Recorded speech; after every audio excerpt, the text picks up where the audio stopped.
Les motos, nerfs de la vie saïgonaise, ont soif. Des malins vendent de l'essence trafiquée au coin des rues, 2000 piastres le litre.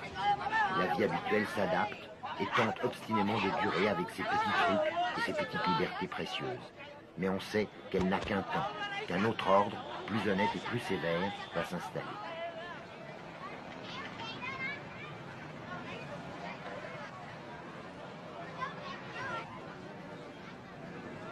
Il y en a qui sont prêts à tenter l'expérience du bonheur collectif de bon cœur.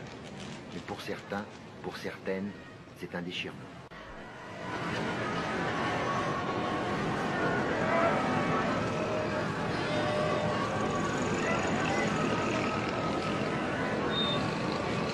Superficiellement, Saigon n'a pas tellement changé. Il y a moins d'essence, mais il se débrouille pour venir. Attentifs, au débonnaire, les petits hommes verts, les bodoles comme nous, sont partout dans la ville. Le climat est pacifique, avec des moments de tension, comme pendant les derniers jours qui ont précédé notre départ.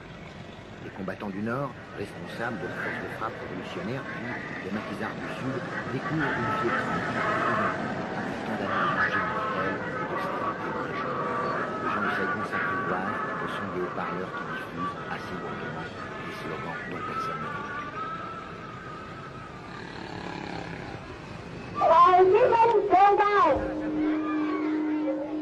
Quand est-ce que vous tournez à Noé? Je ne sais pas. Chúng tôi á, Ça dépend còn de phải tùy notre theo tình mission. hình của đất nước, tùy theo nhiệm vụ.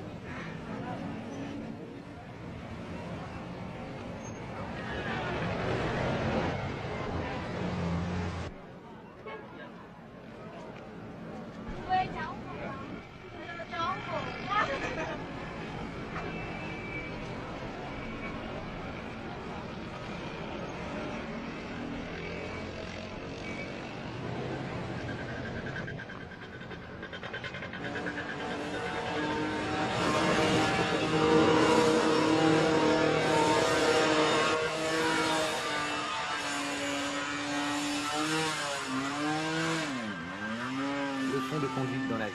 Les Bodoïs rencontrent les choses de l'Occident.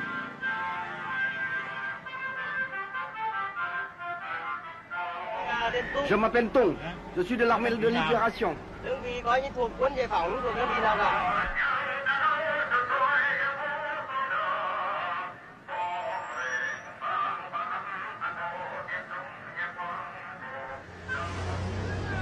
Les missionnaires arrivent à Saigon qui leur fait petit.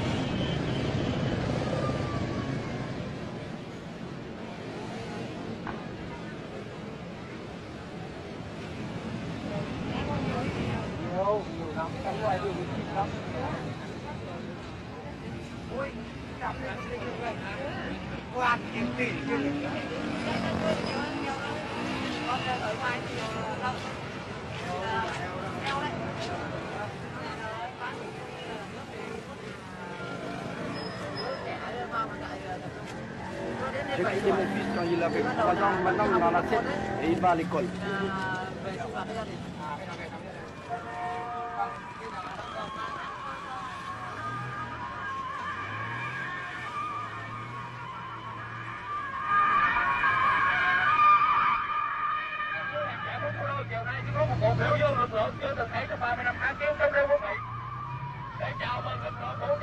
Devant le palais de Clark, partout dans la ville, naissent des manifestations ou des meetings plus ou moins spontanés.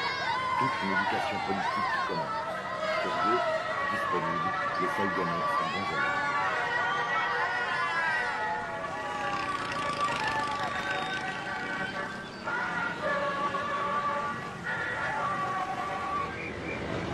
Le premier jour, plus de police, plus de maintien de l'ordre. Anarchistes par nature, les gens de Saigon en ont profité pour embouteiller plus que jamais les trafics. Les jeunes du comité révolutionnaire populaire essayent de régler la circulation avec un succès relatif.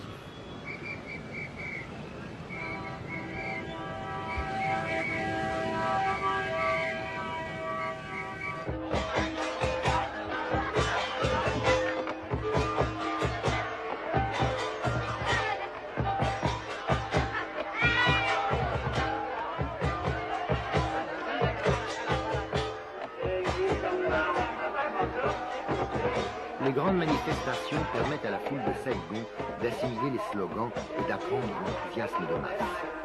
On y ressent le soulagement de la paix, une indiscutable fierté, une ivresse d'indépendance et aussi une nouvelle sorte de vie peut-être trop bien réglementée.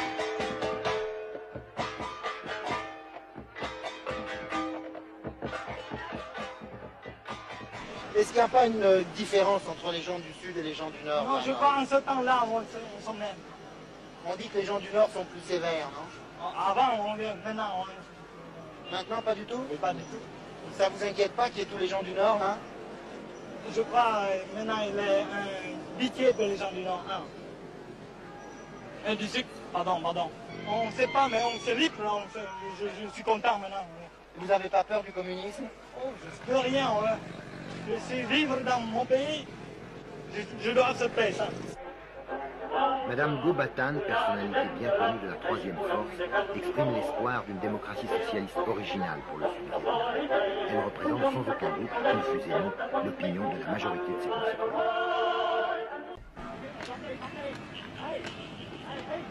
Un geste qui symbolise la victoire. On démolit le fameux monument aux morts de la place Leloy qui montre deux marines marchant ensemble au combat, l'un poussant l'autre. Cette chute, c'est l'humiliation des Américains. C'est le signe de la joie des vainqueurs. Une joie paisible, ils n'avaient jamais douté de l'issue de la guerre, et voilà leur foi confirmée.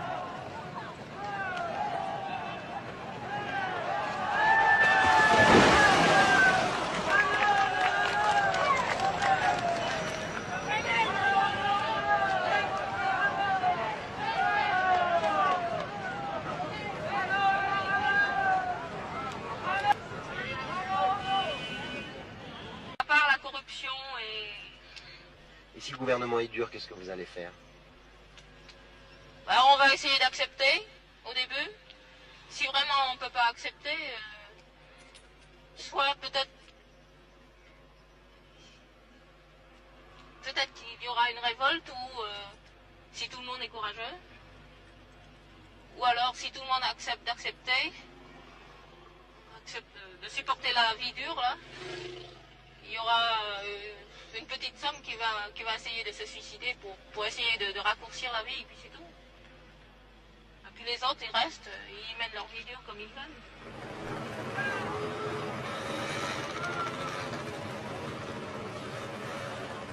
Pour d'autres, pas tellement nombreux sans doute, il n'est absolument pas question de jouer le jeu du socialisme, quel qu'il soit. C'est le refus total, le blocage, l'horreur. Comme pour ce jeune officier qui s'est battu jusqu'au dernier instant contre le communisme.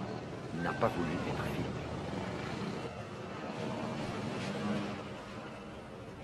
Tant que la liberté existe encore au Vietnam, je désirais vivre au Sud-Vietnam, c'est mon pays. Je prenais la défense de mon pays en tant que soldat. Ce qui veut dire que je ne porte pas les habits militaires pour défendre le régime de Thieu. C'est un régime pourri, mais tout le monde y retrouve son compte. À vrai dire, c'était une mode de vie qu'on a appris à vivre avec. Il y avait beaucoup de liberté dans cette pourriture. Je porte les habits militaires pour défendre mon pays contre le communisme. Je prends la défense de ma liberté, de la liberté de ma famille. Et cette liberté, hélas, ça n'existe plus. Avec le Front de Libération Nationale, avec les communistes, il n'existe plus de liberté. On n'a pas été libéré. On est fait prisonnier.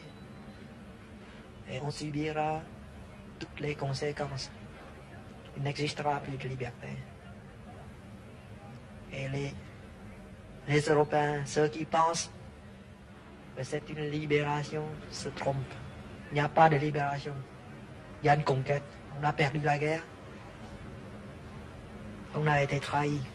On a combattu pour rien. Et maintenant, on se demande quel sort sera réservé à nous tous. Nous, les Vietnamiens libres. Nous qui avons combattu contre le communisme. Nous qui avons reçu une instruction comme il faut.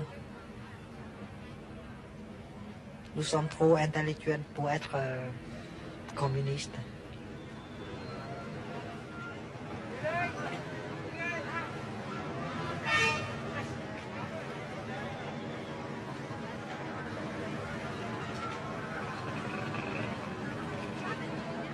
c'est un travail collectif. Et ce qui est important, c'est que ce sont nous qui décidons.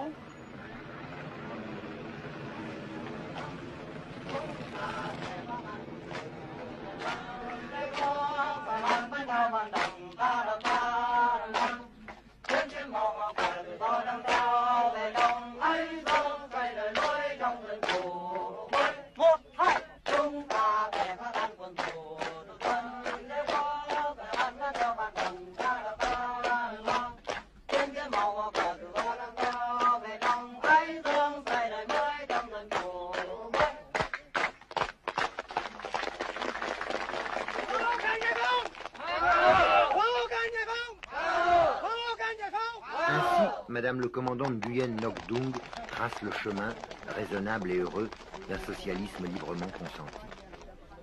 L'histoire va-t-elle lui donner raison? La personnalité du Sud, originale et individualiste, sera-t-elle tant soit peu respectée? L'unification du Vietnam se fera-t-elle en douceur, avec l'approbation de tout un peuple fier d'avoir retrouvé la paix et la dignité? Les vainqueurs auront-ils le courage, la clairvoyance de ne pas accélérer la mise au pas de Saigon? À toutes ces questions, faites d'espoir et de doute, on ne doit pas encore s'y préparer. La Bastille a été prise il y a un mois à peine, dans le siège, la révolution commence en